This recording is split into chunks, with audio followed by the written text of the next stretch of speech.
Assalamualaikum warahmatullahi wabarakatuh. Sahabat kata baik sekalian, alhamdulillah pada segmen kali ini insya Allah kita akan membahas sedikit tema yang berbeda. Kalau pada tema-tema sebelumnya kita membahas tentang anak muda, pendidikan, kali ini kita akan membahas segmen yang berkaitan dengan keekonomian. Tentu eh, narasumber yang kita undang pada kali ini berkaitan dengan ekonomi syariah. Sebelum kita masuk, kita sapa terlebih dahulu. Assalamualaikum Ustadz. Waalaikumsalam warahmatullahi wabarakatuh. Masya Allah, Ustadz Irfan Doni. Bagaimana kabar Ustadz? Alhamdulillah sehat Ustaz Zaifah. Terima kasih banyak Ustadz telah berkenan hadir. Sama-sama, saya juga alhamdulillah diundang di podcast ini. Semoga bermanfaat bagi saya juga untuk kaum muslimin. Amin, amin, amin. Justru kami Ustadz yang sangat senang bisa mengundang Ustadz. Kita bisa tebar manfaat sehingga obrolannya bukan obrolan yang sia-sia gitu Ustadz. Amin, amin. Ustadz, berlebihan nggak Ustadz kalau kita sebut antum sebagai pakar ekonomi syariah Ustadz? Jangan ya, berlebihan sepertinya. Mengerti sedikit tapi tidak Pak. Kalau pakar itu berarti sudah masternya ya, mungkin sudah terlalu ahli ya. Tapi saya memang belajar kira-kira 10 tahunan belakangan memang fokusnya dalam fikih muamalah maliyah. Tapi kalau pakar tentu banyak yang ahli tentunya. Begitu ya Ustadz ya? Iya. Baik.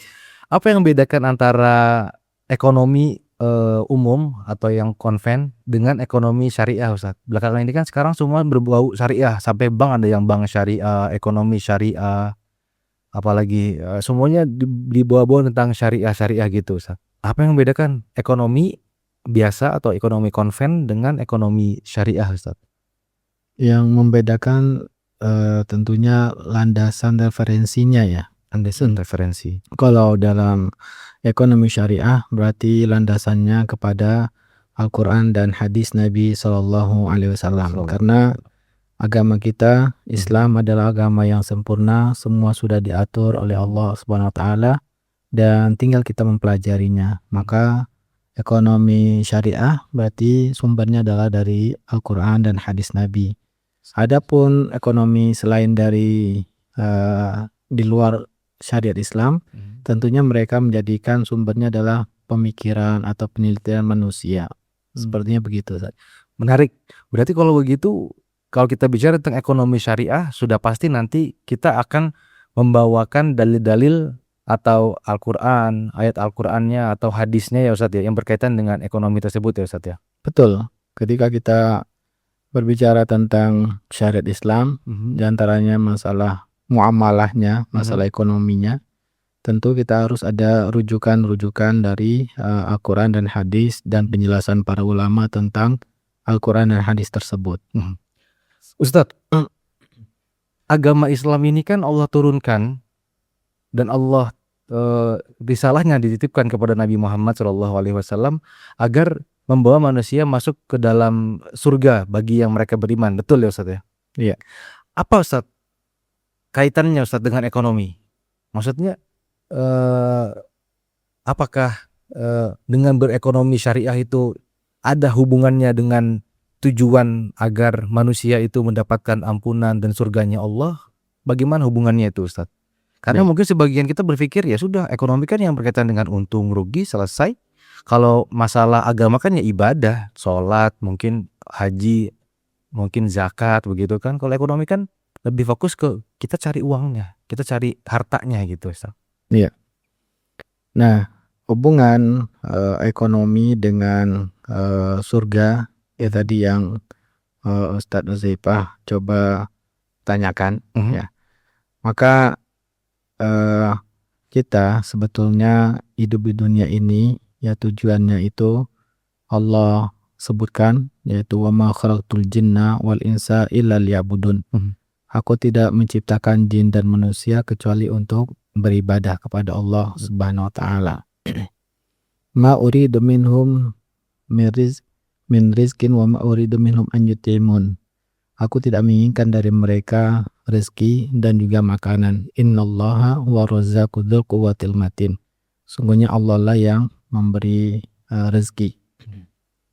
Dari ayat ini Allah menjelaskan bahwa tujuan kita berada di dunia ini adalah beribadah kepada Allah Subhanahu wa taala. Nah, yang mana konsekuensi dari ibadah itu adalah mengamalkan perintah Allah yang telah dijelaskan oleh Rasulullah Shallallahu Alaihi Wasallam. Di antaranya Rasulullah SAW sudah membuat kaidah-kaidah dalam masalah mencari harta, ya, tentang hukum mencari rezeki itu sendiri sudah dijelaskan. Ya, di antaranya Allah Subhanahu Wa Taala selalu itu menggandengkan, ya, tentang mencari harta itu dengan ibadah-ibadah. Itu hubungannya. Kita lihat di antara ayat-ayatnya. Dahulu orang-orang mereka takut untuk berdagang ketika musim haji atau sedang berhaji. Takut karena mereka mengatakan kalau ibadah itu harus ibadah. Sehingga di waktu musim haji itu mereka tidak berani untuk beribadah. Itu di zamannya Nabi, Ustaz? Sebelum adanya turun Al-Quran yang mana, ya, la junaha alaikum an tabtagu fadlan min rabbikum fa idza afattum min arafatin fadhkurullaha indal masyaril haram. Ibnu Abbas menjelaskan dahulu, ya, sebelum turunnya ayat ini, la junaha alaikum am tabtagu fadlan min rabbikum, itu tidak mengapa kalian mencari karunia dari Allah Subhanahu wa taala. Maksudnya apa? Maksudnya ketika sedang berhaji maupun di musim haji. Yang mana Ibnu Abbas mengatakan sebelumnya orang-orang mereka itu takut, tidak berani untuk berdagang ketika sedang haji. Karena ibadah. Ibadah yang nggak boleh untuk mencari harta. Dunia nggak boleh. Nggak boleh mencari dunia. Dulu gitu, Ustaz? Dulu begitu. Maka Allah turunkan boleh kalian melakukan ibadah haji, sekalian juga berdagang untuk mencari harta, ini dibolehkan. La junaha alaikum, tidak mengapa. Nah, ini diantaranya, ya, kaitan tentang ibadah dan mencari harta. Kemudian ayat yang lain, Allah Subhanahu wa taala ketika, ya, perintahkan kita mencari karunia tersebut setelah menunaikan sholat Jumat. Allah mengatakan fa idza qudiyatis sholatu fantashiru fil ardi wabtaghu min fadlillah. Maka apabila telah ditunaikan sholat Jumat, maka bertebaranlah di muka bumi dan carilah karunia Allah Subhanahu wa taala. Perintah untuk mencari rezeki, ya, mencari harta setelah sholat Jumat. Dan bahkan juga Allah memuji orang-orang yang berdagang, melakukan perjalanan dagang di muka bumi. Itu seperti juga Allah memuji orang-orang jihad di jalan Allah. Wa akharuna yatribuna fil ardi yabtaghuna min fadlillah. Sebagian mereka melakukan perjalanan dagang di muka bumi untuk mencari karunia Allah. Setelahnya dalam surah Al-Muzammil ini Allah mengatakan wa akharuna yuqatiluna fi sabilillah, dan sebagian mereka berjuang di jalan Allah. Jadi Allah menyamakan keutamaannya di antara kaum muslimin itu orang yang berjuang, berjihad, ya, untuk menegakkan kalimat la ilaha illallah, dengan orang-orang yang mencari rezeki. Dan yang harus kita ketahui, mencari rezeki ini adalah bagian dari perintah Allah. Tadi yang menunjukkan itu perintah. Fa idza qudiyatis shalat fantashiru. Bertebaranlah kalian di muka bumi wabtaghu min fadlillah. Carilah karunia Allah. Merupakan perintah. Ketika kita mencari harta karena perintah dari Allah, berarti kita sudah beribadah sesuai dengan perintah Allah tadi. Wa ma khalaqtul jinna wal insa illa liya'budun. Aku tidak ciptakan jin dan manusia kecuali untuk beribadah. Di antara ibadah itu kita mentaati Allah dalam wajibnya mencari harta. Nah, itulah kaitannya. Tetapi yang seperti apa yang Allah perintahkan mencari harta itu, Allah perintahkan, ya ayyuhan nas kulu mimma fil ardi halalan thayyibah. Wahai manusia, makanlah yang ada di muka bumi itu yang baik dan yang halal. Jadi mencari harta itu yang baik zatnya, juga halal zatnya, dan juga baik dan halal cara mendapatkannya. Nah, itulah pentingnya kita mempelajari mencari harta itu sesuai dengan syariat Islam agar halal. Berarti kita mentaati Allah Subhanahu wa taala. Nah, yang harus kita perhatikan di sini bahwa mencari harta itu bagian dari ibadah ketika kita betul-betul berilmu dulu. Oke. Mengetahui mana yang diharamkan Allah, kita tinggalkan, berarti kita beribadah. Ya. Walaupun kita rugi mungkin dari segi Materi. tapi ketika kita sudah menjalankan perintah Allah, berusaha dan sesuai dengan syariat Allah, itu sudah ibadah. Dan akhirnya kan ketika kita betul-betul ikhlas karena Ta'ala perintah untuk mencari rezeki itu, Allah akan balasnya dengan surga. Masya Allah. Nah, itu hubungannya. Berarti pedagang muslim minimalnya ketika misalnya rugi, setidaknya dia sudah menjalankan ibadah ya Ustadz ya. Betul. Walaupun dia rugi secara materi ya. Betul. Itu kaitannya. Makanya Rasulullah SAW mengatakan bahwa seorang muslim itu nggak ada ruginya. Gak ada ruginya. Ya, kenapa? Ketika dia diuji dengan kerugian, tapi dia sudah mentaati Allah dan dia pun bersabar, nah sabar itu lebih baik. Nah, itu yang dijelaskan Rasulullah SAW. Menarik Ustadz.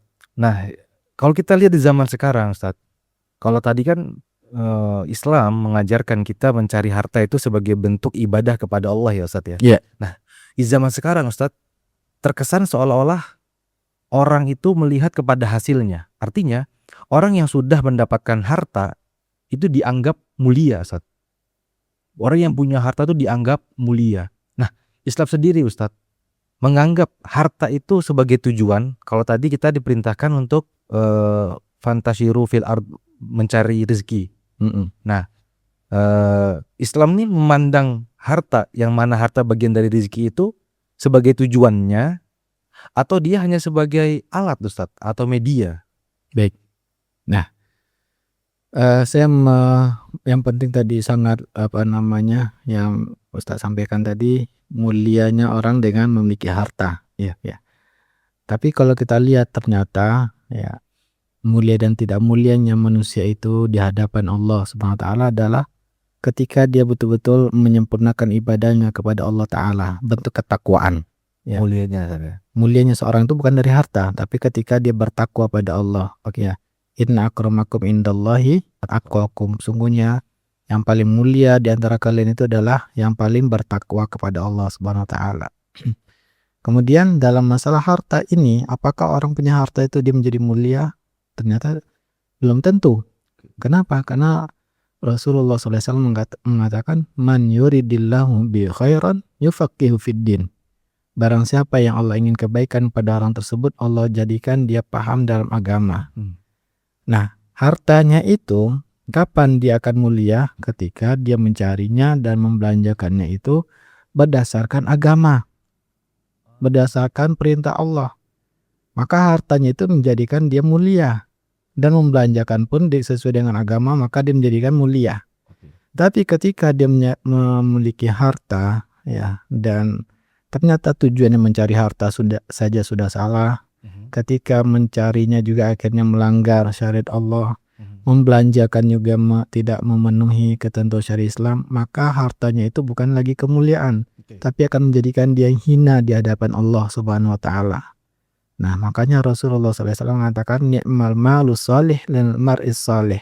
Sebaik-baik orang itu adalah yang harta itu yang soleh dimiliki orang yang soleh. Nah, apakah harta itu tujuan atau hanya sebagai sarana? Nah, kita lihat ya bahwa tadi kita kembali lagi pada dalil Al-Quran bahwa Allah menjelaskan tujuan kita itu kenapa diciptakan oleh Allah Ta'ala adalah beribadah kepada Allah. Ya, dan tadi sudah kita jelaskan ayatnya. Tetapi Allah menjelaskan juga bahwa huwallazi khalaqalakum ma fil ardi jami'a. Ya. Dan Allah lah yang menciptakan untuk kalian semua yang ada di muka bumi ini. Jadi selain Allah menciptakan kita untuk beribadah, ternyata Allah juga menyediakan kepada kita agar kita bisa beribadah itu diciptakanlah langit dan bumi ini. Ya. Untuk kita. Tujuannya untuk apa? Kita manfaatkan yang ada di muka bumi ini sarana untuk mencapai tujuan kita, hamba yang betul-betul beribadah kepada Allah Subhanahu wa taala. Maka kita disuruh Allah, ya, Allah mengatakan huwallazi ja'ala lakumul arda zalulan famshu fi manakibiha. Allah lah yang telah menciptakan untuk kalian yang ada di muka bumi, ya. Allah lah yang menciptakan bumi itu mudah Walladzi ja'ala lakumul arda dzalulan, mudah untuk kita hidup di sini, Oke. yang mana udaranya cocok untuk kehidupan, lingkungannya memang betul-betul untuk kita hidup di muka bumi, mencari rezeki, makanan, minuman semuanya diturunkan langit. Ya, itu memang untuk apa? Untuk kita akhirnya menjadi mudah untuk beribadah kepada Allah. Jadi ini hanya sebagai sarana. Oke.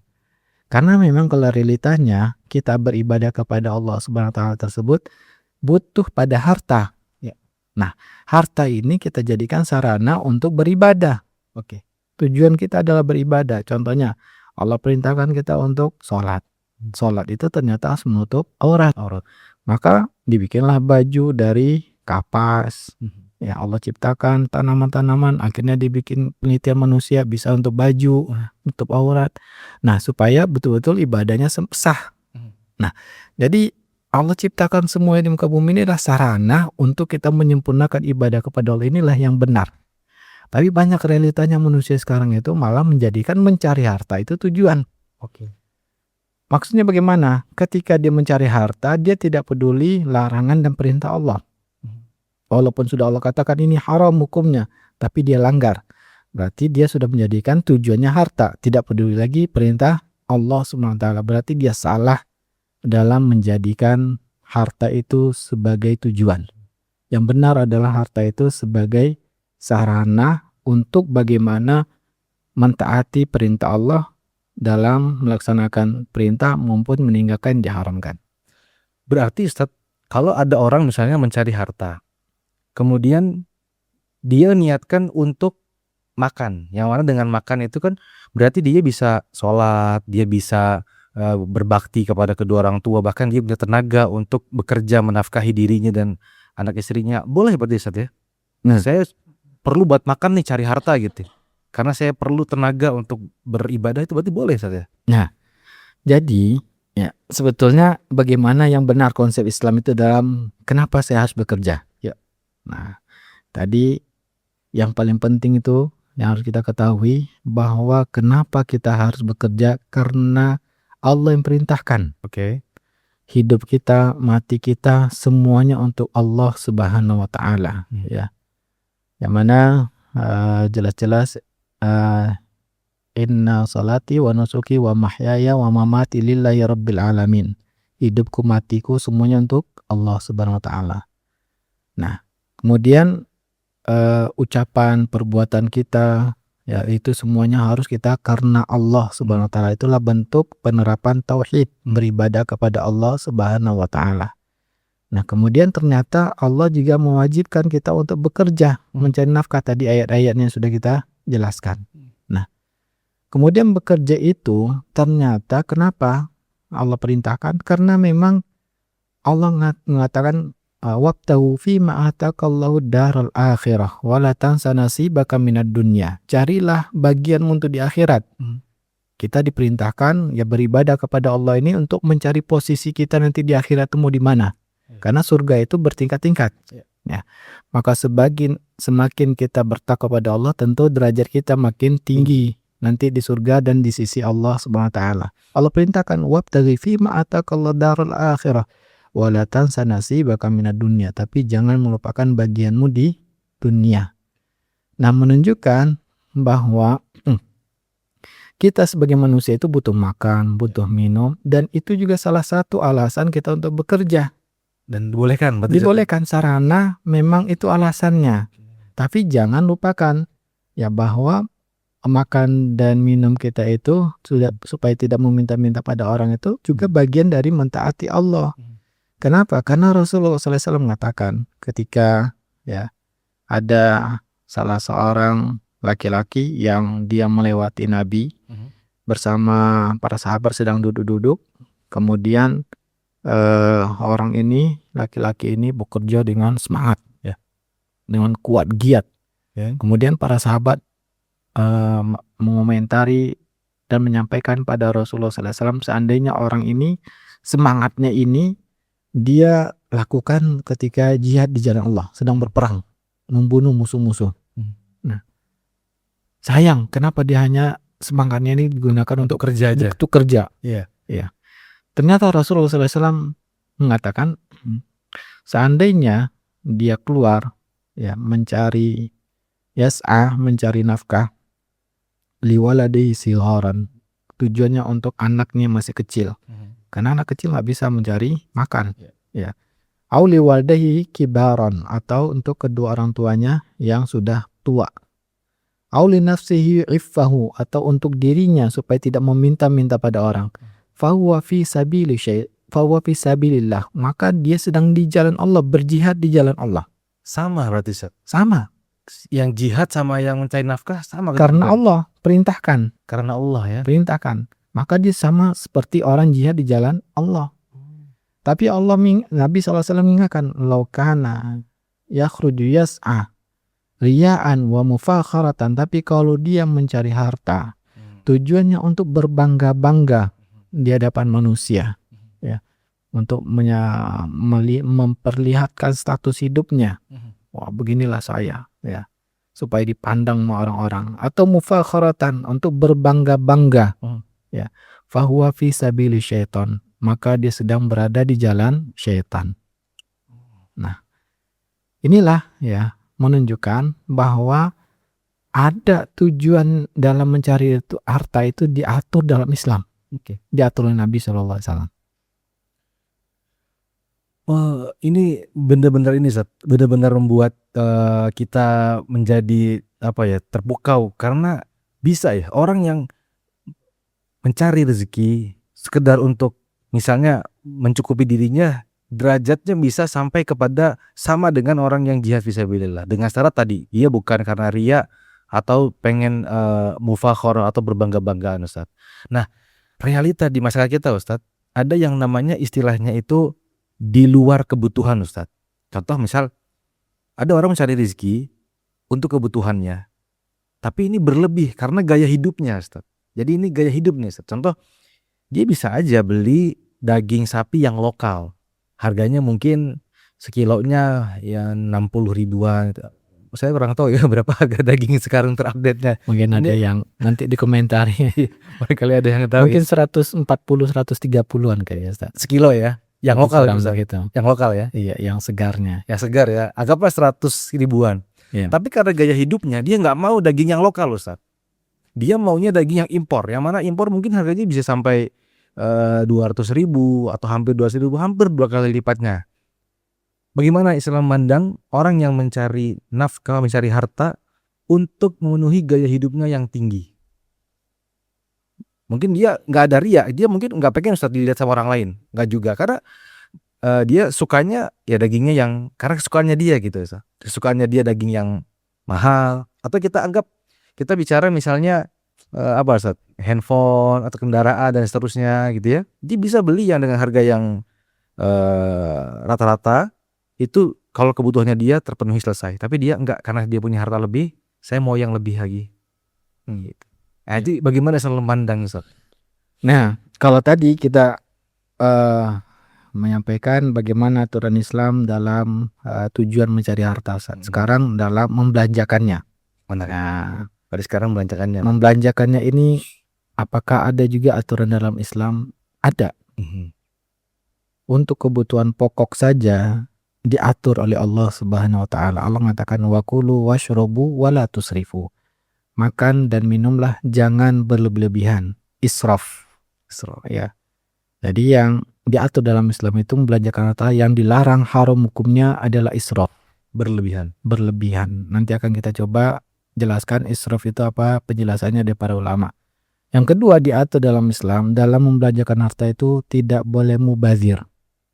Allah mengatakan wala tubazir tabdzira innal mubadzirina kanu ikhwana syayatin. Janganlah kalian bersikap mubazir, sungguhnya orang-orang mubazir itu adalah saudara dari syaitan.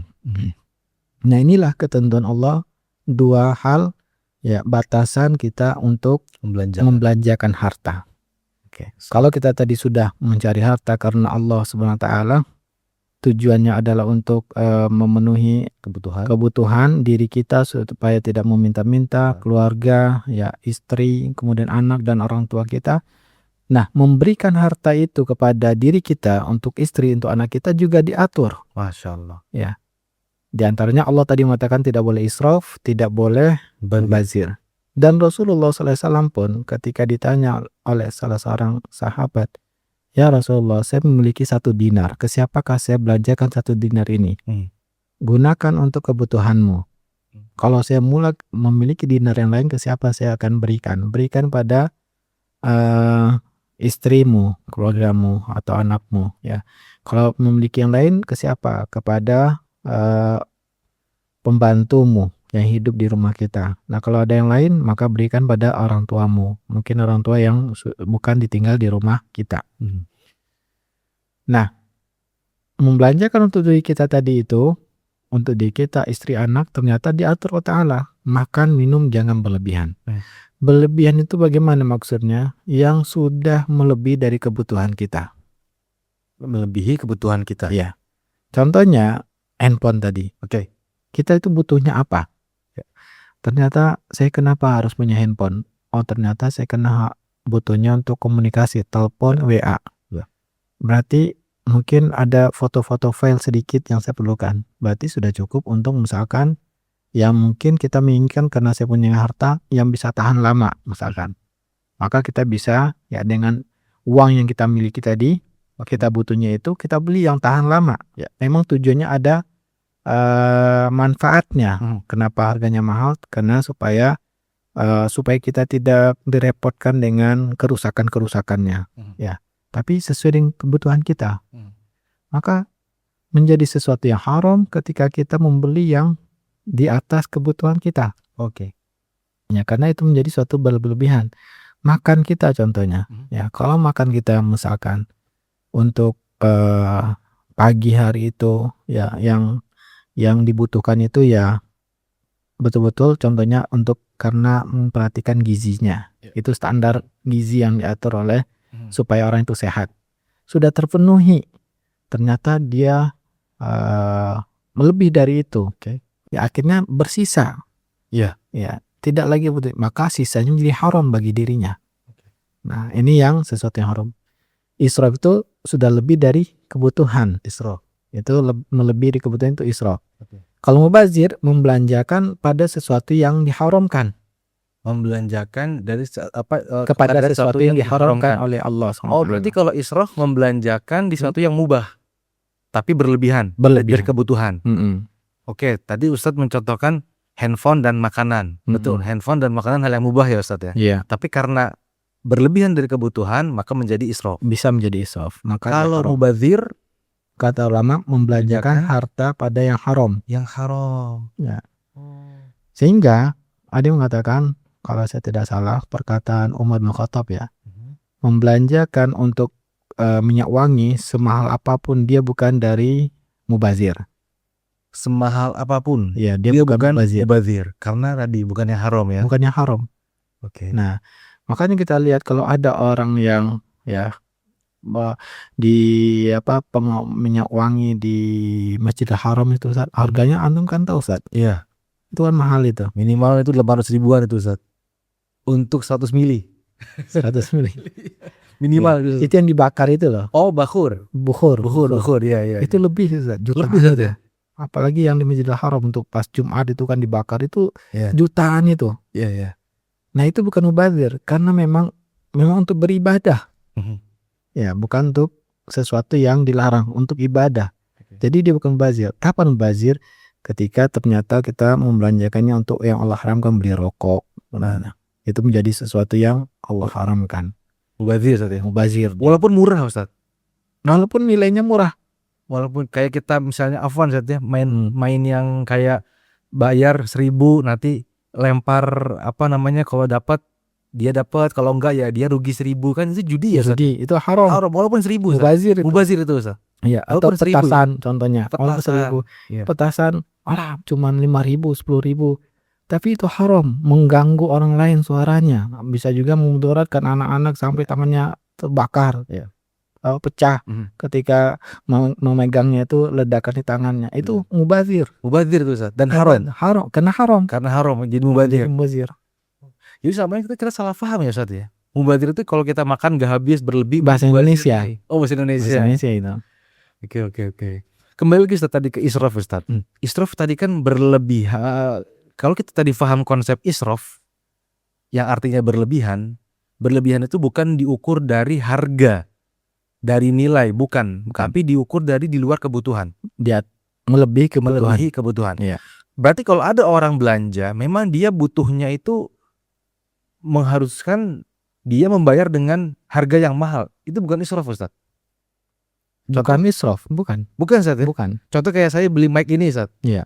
Kan saya butuh suara yang bulat, Iya. yang bagus. Iya. Di mic-mic yang lain nggak dapat itu. Dia Iya. cuma dapat di mic ini. Dan mic ini harganya wah fantastis gitu kan. Iya. Dan saya butuh gitu. Dan kebetulan rezekinya ada. Berarti bukan israf, Ustaz, ya? Bukan. Alhamdulillah. Alhamdulillah, Ustaz, ya. Berarti bukan israf ya, Ustaz, ya? Bukan. Yang penting ini jangan dipakai untuk maksiat ya, Ustaz, ya. Iya. Ketika digunakan untuk maksiat maka dia menjadi mubazir. Menjadi mubazir. Iya. Masya Allah. Menarik sekali, Ustaz. Berarti kalau begitu tentang tadi kita kembali ke orang membelanjakan hartanya yang di luar kebutuhan, jatuhnya itu selagi dia masih mubah, walaupun mubah tapi di luar kebutuhan, israf ya, Ustaz. Israf. Parahnya kalau sampai kelewatan, sampai dia Berhutang. berhutang gitu, itu jadi Bisa berdosa. bisa berdosa. Hanya Nah, untuk israf. ini yang harus kita perhatikan. Kaum muslimin tidak mengerti konsep membelanjakan harta ini, padahal sudah diatur oleh Allah Subhanahu wa taala. Kita lihat ya, banyak orang-orang yang sesuatu yang menyedihkan saya melihatnya. Ya, kenapa menyedihkan? Menunjukkan kaum muslimin sekarang banyak yang tidak kembali kepada petunjuk Allah dan Rasulnya dalam masalah harta. Yang bikin saya sedih, dia memiliki HP yang bermerek, harganya 20 jutaan, padahal makannya ya dia tidak memenuhi kebutuhannya. Makannya ya tidak memenuhi kebutuhan sebagai manusia, tidak bergizi. Dan karena untuk gaya hidup tadi, misalkan kenapa handphone kamu itu? Ya supaya kelihatan ya saya memiliki sesuatu yang seolah dipamerkan ke orang-orang ini saya, padahal makannya ternyata tidak memenuhi kebutuhannya. Susah buat makanan Susah. ya, Bahkan dengan cara mencicil dengan cara yang haram. Ya, itu yang buat kita sedih ya. Sampai berhutang untuk membeli handphone dengan cara riba, bermaksiat kepada Allah Ta'ala yang bukan kebutuhan yang dibutuhkannya. Itu realitanya yang saya banyak lihat di banyak masyarakat kita. Jadi itu akhirnya malah karena dia tidak benar dalam membelanjakan atau tidak mengikuti SOP dari agama ya, Ustaz, ya. Iya. Dalam membelanjakan akhirnya menyeret dia jatuh kepada hal-hal yang diharamkan tadi, sampai harus dia ngambil dari riba dan seterusnya ya, Ustaz, ya. Iya. Masya Allah, Ustaz. Kita sekarang mau masuk ke segmen yang pertama, Ustaz. Jadi tadi itu masih mukadimah, Ustaz. Segmen yang pertama ini berkaitan dengan mindset harta, Ustaz. Iya. Banyak orang, Ustaz, yang kita lihat sudah memiliki kecukupan, tapi dia selalu merasa kurang, Ustaz. Padahal kita lihat dia cukup itu, Ustaz. Tapi dia nih selalu merasa kurang, Ustaz. Ini sebenarnya masalah ekonomi atau masalah apa, Ustaz? Ya. Merasa kurang dengan harta, akhirnya dia bekerja dengan mati-matian ya untuk mengumpulkan sebanyak-banyaknya. Ini juga tidak mengikuti petunjuk Rasulullah Sallallahu Alaihi Wasallam. Ya. Maka bagaimana petunjuk Rasulullah Sallallahu Alaihi Wasallam, Nabi kita ya dalam mencari harta? Ya, kalau kita ingin selamat hidup di dunia ini, maka Rasulullah Sallallahu Alaihi Wasallam sudah memberikan acuannya pada kita. Ketika Hakim bin Hizam, beliau Hakim bin Hizam ini luar biasa nih, Ustaz. Nah, ini sangat kisah yang inspiratif bagi kita untuk kita ambil dalam pelajaran hidup kita, Ustaz. Hakim bin Hizam ini beliau keponakan dari Ummul Mukminin Khadijah. Ya, yang mana Hizam itu saudara laki-laki dari Ummul Mukminin Khadijah. Hakim ini anaknya, jadi keponakan dari Ummul Mukminin Khadijah. Dan beliau lebih tua dari Rasulullah Sallallahu Alaihi Wasallam. Ya, keponakannya Khadijah, Ustaz, ya. Keponakan Khadijah karena Khadijah dia Ummul Mukminin menikah dengan Nabi usia beliau 40 tahun, Nabi 25 tahun. Ya. Ya kan? Maka keponakan Nabi pun jatuhnya kan keponakan Nabi, Tapi lebih tua. lebih tua dari Nabi. Iya. Dan beliau baru masuk Islam itu ketika Fatu Makkah. Penaklukan kota Makkah itu usia Nabi sudah 60 tahunan. Ya kan? Karena tahun ke-8 Hijriah. Ya. Nabi sudah 60 tahun. Berarti Hakim sudah 60-an lebih. Udah 65 ya. Ya. 65 atau 64 tahun. Beliau baru masuk Islam. Oke. Nah, beliau akhirnya ingin sisa hidupnya itu di masa tuanya ingin betul-betul belajar Islam. Pindah ke Madinah. Meninggalkan rumahnya, hartanya di Mekah. Ini sesuatu yang berat. Makanya para sahabat Nabi SAW, Allah sudah menjelaskan radhiyallahu anhum. Allah sudah meridhoi mereka semua. Betul-betul mereka hidupnya untuk Allah. Mereka ingin belajar agama, mendekatkan diri kepada Allah dengan betul-betul mendekatkan diri pada Nabi untuk belajar. Tapi yang namanya hidup manusia di dunia ini pasti ada ketentuan Allah kauniyah, sunnah kauniyah. Yaitu apa? Pasti ketika semua ditinggalkan ya dari nol lagi. Itu berat. Orang sudah berumur, mulai lagi dari nol, ya untuk hidup baru lagi. Tapi Hakim Hizam tidak gentar. Di awal-awal beliau mengatakan saya pun meminta pada Rasulullah SAW, diberi oleh Rasulullah. Yang kedua diberi, dan Nabi pun menyampaikan nasihat pada saya. Inna hazal mal khudrun hulwun. Wahai Hakim, ya sungguhnya harta ini itu manis dan hijau. Ya, dunia harta itu manis dan hijau, sangat menggoda. Semua orang ingin. Nah, di sini digambarkan kita ketika melihat buah yang segar, kita ingin makannya, pasti sangat tergoda untuk makannya. Begitulah dunia. Setiap orang pasti akan tergoda untuk mencari dunia itu sebanyak-banyaknya. Maka Nabi menjelaskan, barang siapa yang mengambil dunia tersebut, harta tersebut, dengan jiwa yang mulia, ya, jiwa yang mulia artinya sesuai kebutuhan. Ya, dia ingat bahwa ini sarana bagaimana sebetulnya saya lebih menyempurnakan ibadah kepada Allah. Artinya sesuai kebutuhannya. Tidak ngoyo istilahnya bahasa kita.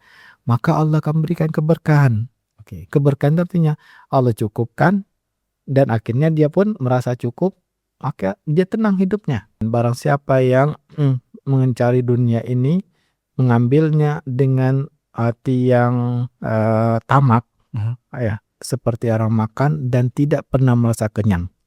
Jadi fitrah manusia itu Allah katakan wa tuhibbunal mala hubban jamma. Kalian sangat-sangat mencintai harta. Fitrah manusia itu memang dia akan haus mencari harta. Makanya Nabi SAW mengatakan lau kana limni adam wadiyani min dhahabin labtawa salisahuma. Seandainya anak Adam itu memiliki 2 lembah penuh emas, sudah memiliki 2 lembah ini penuh dengan emas permata, bukan 1 gram 2 gram, ini 1 lembah full. 1 lembah full emas. Pasti dia fitrahnya akan mencari yang ketiganya. Makanya apa? Akhirnya seperti orang makan tidak pernah merasa kenyang, dia akan haus terus, ngoyo mencarinya. Maka oleh karena itulah nasihat Nabi ini pada Hakim Hizam dan juga pada kita dalam mencari harta itu kalau sudah cukup, bagaimana kita pikirkan dengan harta ini menyempurnakan ibadah kepada Allah. Allah berkahi, merasa cukup, nggak akan haus kita terhadap harta. Tapi kalau kita tidak akan memberhentikannya, pasti kita akan terlena terus mencari, akhirnya ibadah lalai kepada Allah SWT. Ini berbahaya. Berarti masalahnya bukan masalah di kebutuhan Ustaz ya, berarti ada di hatinya. Iya. Orang sebenarnya terlihat cukup tapi dia kelihatannya nggak cukup terus Ustaz ya. Iya. Tadi cara dua itu israf nafsin sama sakhawatun nafsin. Sama sakhawatun nafsin tadi Ustaz ya. Iya. Jadi itulah kuncinya bahwa bagaimana tadi mencari harta itu untuk kebutuhan.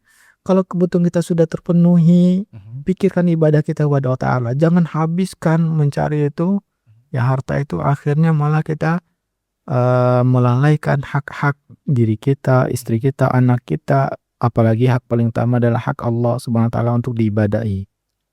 Berarti tuntunan Islam bagi orang yang sedang berjuang atau pejuang rupiah kita Ustaz. Kenali dulu kebutuhan diri ya Ustaz ya. Iya. Punya angka kebutuhan berapa? Ketika itu terpenuhi, berarti yang lebih dari itu karunia dari Allah Ta'ala. Allah berkata memang akan Kalau Allah berkahi itu nanti akan berkembang, terus akan berlebih dari kebutuhannya. Itu tanda berkah itu artinya apa?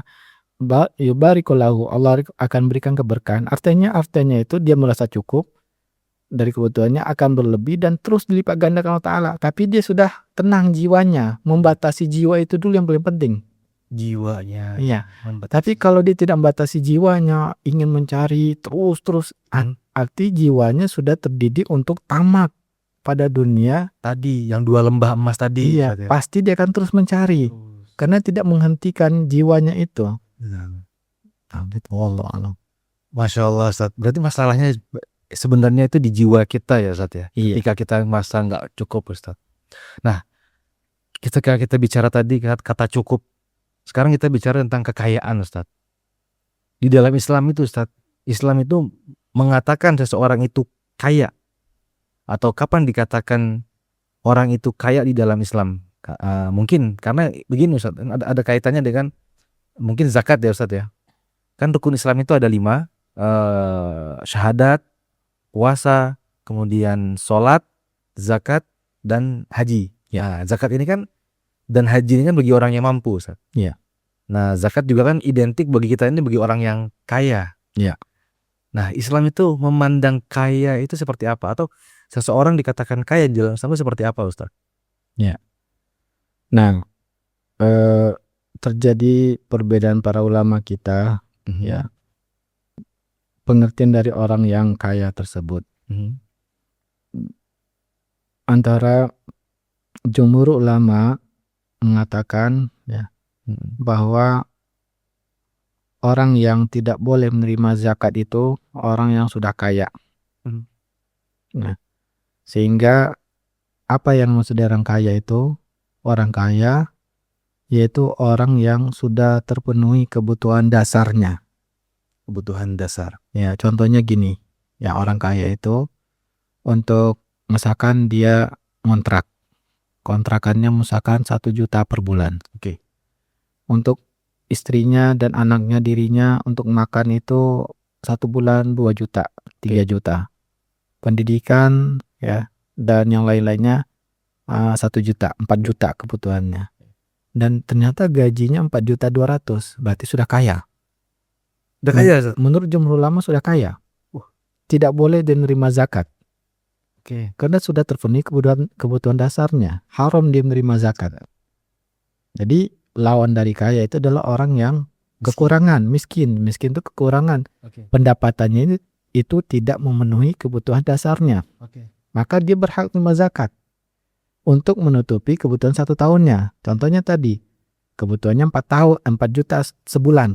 Pendapatannya hanya 2 juta, kurang 2 juta. Ya. Maka boleh diberikan zakat pada dia 2 juta. Oke. Karena kebutuhannya tadi. Karena kebutuhannya. Lebih dari itu haram dia nerimanya dari zakat. Nah, itu orang kaya menurut jumhur ulama. Sedangkan Imam Abu Hanifah mengatakan orang kaya itu lawan dari orang wajib zakat. Orang kaya itu lawannya orang yang wajib bayar zakat. Iya. Jadinya 2, kaya orang wajib zakat dengan tidak wajib zakat.